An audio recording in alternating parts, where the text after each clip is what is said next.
Olá, amigos da TV Esporte Alagoano, um grande abraço, sejam bem-vindos a mais uma Opinião na Rede.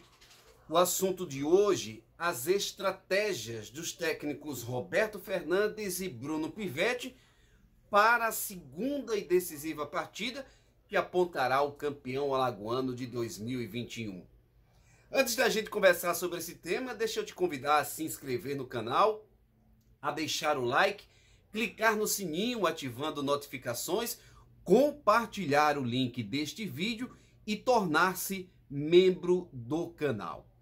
Neste sábado, nós teremos a segunda e decisiva partida da final do campeonato estadual. O confronto envolverá CRB e CSA, em igualdade de condições, em virtude do primeiro jogo ter sido um empate em 0-0. Vitória de qualquer um dos times, este time será o campeão. Empate, teremos a decisão do título na disputa por penalidades máximas. A grande curiosidade para este compromisso é qual será a estratégia dos dois treinadores para este confronto. Vimos no primeiro jogo um CRB melhor do que o CSA. Levemente melhor, mas melhor que o CSA. O jogo tecnicamente foi fraco, um jogo de muita disputa tática, de muita briga por espaços, de estratégia para travar os melhores momentos e os melhores caminhos de cada uma das equipes. Nesse intuito, o CRB foi mais eficiente, conseguiu travar por um maior período de tempo a presença de Norberto, que era uma das grandes preocupações do técnico Roberto Fernandes. Para isso foi escalado especificamente Luigi, que faria a recomposição, não permitiria que Norberto estivesse, entre aspas, livre para desenvolver o seu futebol, construir jogo, participar de assistências e até mesmo ter a condição de finalizar em gol. O CRB foi feliz, parou Norberto, enquanto Luigi teve perna.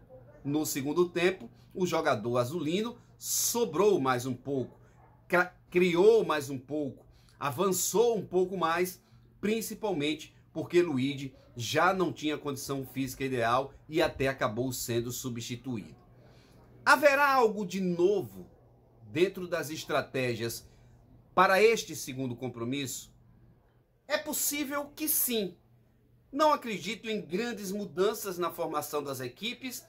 Em tendo condições, os jogadores que iniciaram a partida devem repetir a escalação, mas essencialmente, mudança de posicionamento deve acontecer para que você não repita a mesma estratégia, para que você não tenha a mesma situação construída ao longo do primeiro jogo.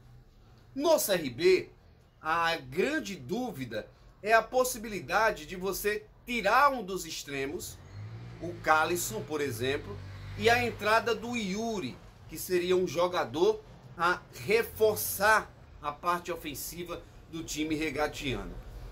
Essa posição tem até uma lógica, mas ela também tem um contraponto. O CRB tem tido muita dificuldade pelas beiradas do campo.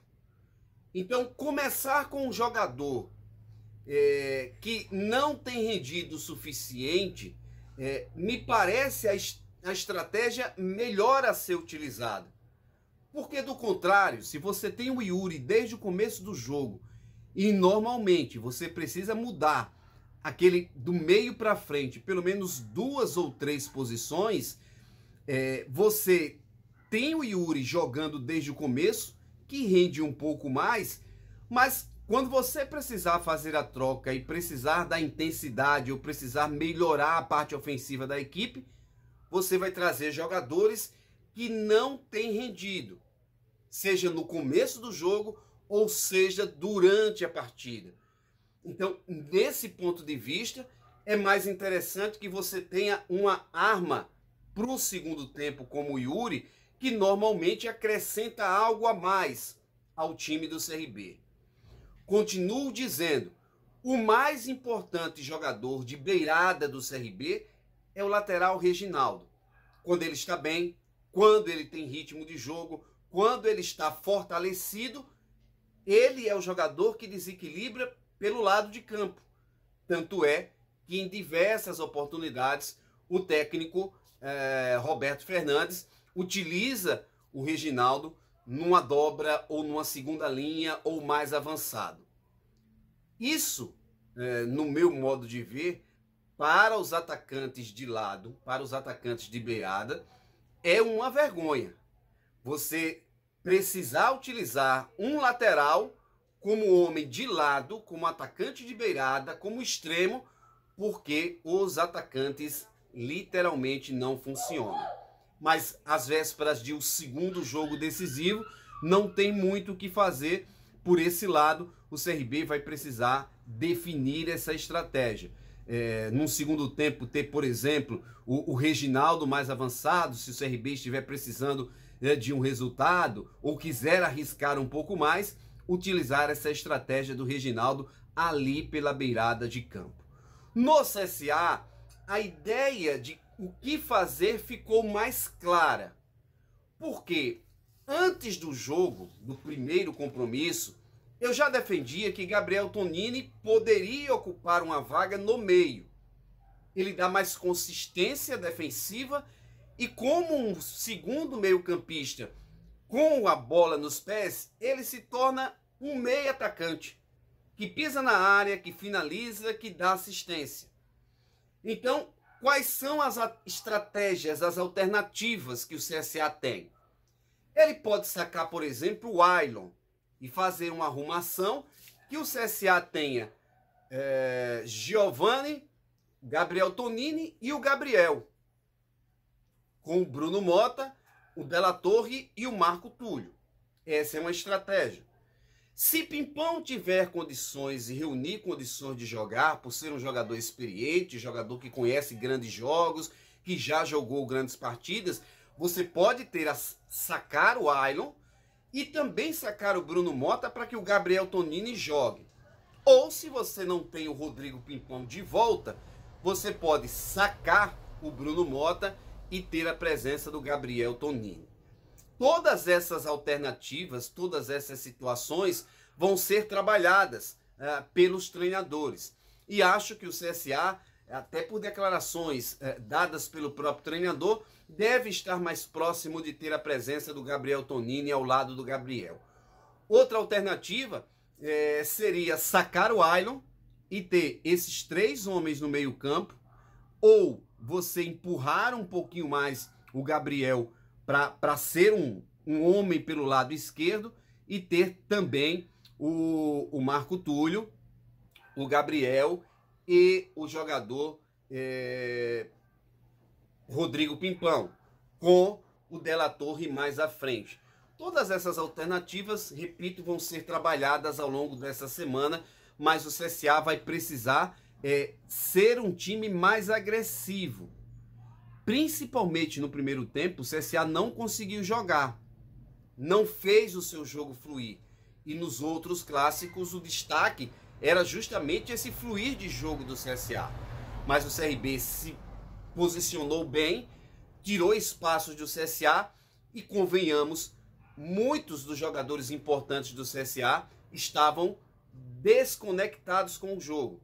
Então não jogaram bem Bruno Mota, o próprio Della Torre, o Marco Túlio também não foi aquele jogador que já foi visto, e o Ailon também não apresentou muita coisa ofensivamente, apesar de ocupar espaços, dar alternativas para jogadas, mas ofensivamente não foram jogadores que contribuíram.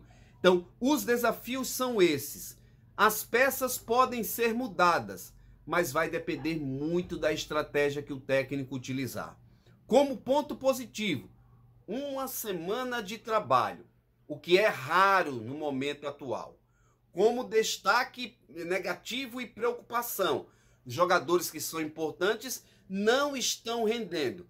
E eu me refiro a dois goleadores, Lucão pelo CRB e Della Torre pelo CSA.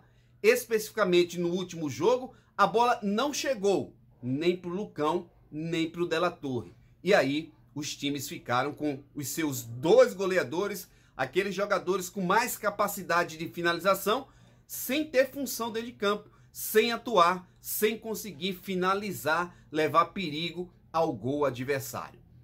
A expectativa é grande para conhecer ou o bicampeão alagoano, o CRB, e o 32º título, ou o CSA, retomando a condição de campeão alagoano e chegando ao 40º título na sua história. Sábado conheceremos quem será o grande campeão e qual a estratégia vencedora para este desafio, se de Roberto Fernandes ou se de Bruno Pivetti. Este foi mais uma Opinião na Rede. A gente volta a falar sobre futebol, a discutir sobre os temas, logo que tivermos informações relevantes. Antes de encerrar, deixa eu pedir a você que se inscreva no canal, deixe o like, clica no sininho ativando notificações, compartilhe o link desse vídeo, torne-se membro do canal. Opinião na Rede volta em breve.